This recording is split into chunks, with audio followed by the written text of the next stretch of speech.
Hello, everyone. My name is Craig Fontaine, and I'll be your professor for this course. I just wanted to take a moment and introduce myself.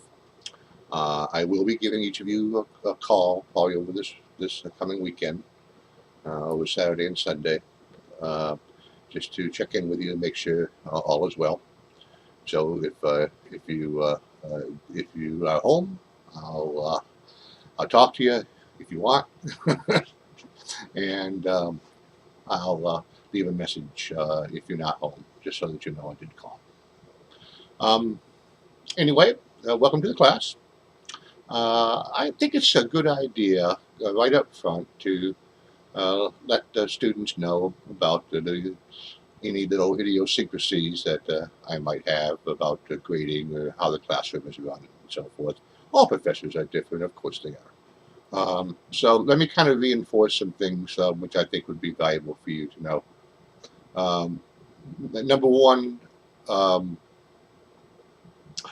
this field of ours, IO psychology, always has been and hopefully always will be a research based field. So uh, it's really very, very important that you get used to uh, using the journal articles from the library, the so called peer reviewed articles uh, that are readily available on the online library of Arizona University or any other library you might have access to. I have no allegiance to Overseas Library if you have access to another library, of course. Um, so when you are making your initial posts, you are almost always uh, uh, going to be asked to go to the literature and and uh, for your sources. That does not mean that I don't think that the internet is valuable and has lots of information to put forth. Generally, when I read on the internet, by and large, most websites that deal with our field give factual information for sure. So if you want to read about the history of the field or about some very well known theories, you can certainly go there to find out uh, uh, some uh, some information about them, or get read somebody else's way of explaining them. So that's not a problem. But when you make a statement, about something that says, groups are better than teams. Well, how did we know that? Well, we know that because there have been studies done, and those studies are contained in the peer-reviewed literature. So you always need to go to the library for your initial post and for an awful lot of your reply posts. That's where I might be a little bit different from other professors. Anytime you make an assertion in a reply post to one of your classmates, you need to you need a source for it. Like I said, not every source has to be peer reviewed, but a good part of them has to be peer reviewed, and it has to make up the bulk of the content of your posts. Okay. Uh, Speaking of reply posts, you will not receive much credit on a reply post that says, like the way you did that, Sally. I agree with you 100%. That is not a post. Well, it's a post, but it's not one that's going to earn you as many points as what you would probably like. Posts need to be substantial. They need to challenge somebody. They need to bring out a new fact. They need to reinforce what somebody else says. They put another twist on things, or uh, a new piece of information associated with the initial post of somebody or the reply post of somebody, uh, and so forth.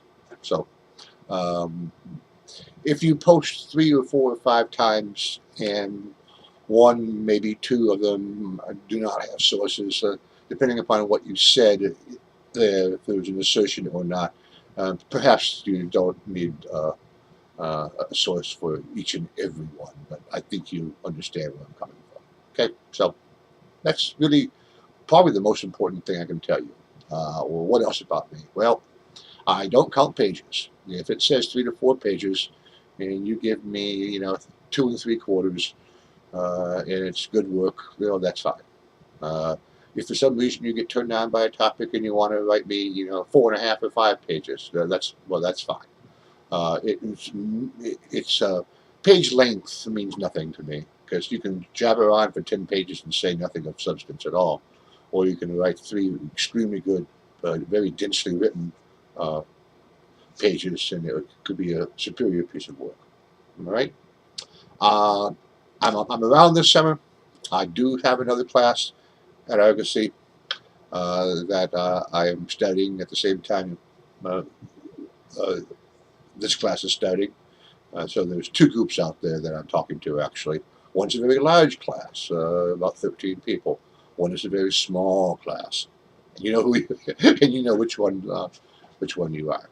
Um, so uh, give me a call anytime you want. I'm always available on the internet, on email. And for a lot of those transactional types of things, a fast email is the easiest and most appropriate way of doing things. But you know, sometimes if you need something explained in more detail, or you have a general question that you'd like to banter back and forth with me, or if you have a career question, uh, and so forth. I'm not the fastest typist in the world. I'm not the best typist in the world. But I tend to be a very verbal person. So I'm just reminding you that telephones do exist, and I'm here at the other end, shall we say. Okay. I am considered to be a fair grader. I'm not an easy grader. I don't think I'm a particularly brutal grader, but most people say I'm fair. Most of the feedback that I get from 3 years almost now of student evaluations of my classes say that I give very good feedback that helps them improve for the next assignment and for in the next class.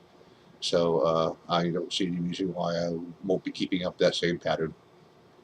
I'm going to be home most of the summer.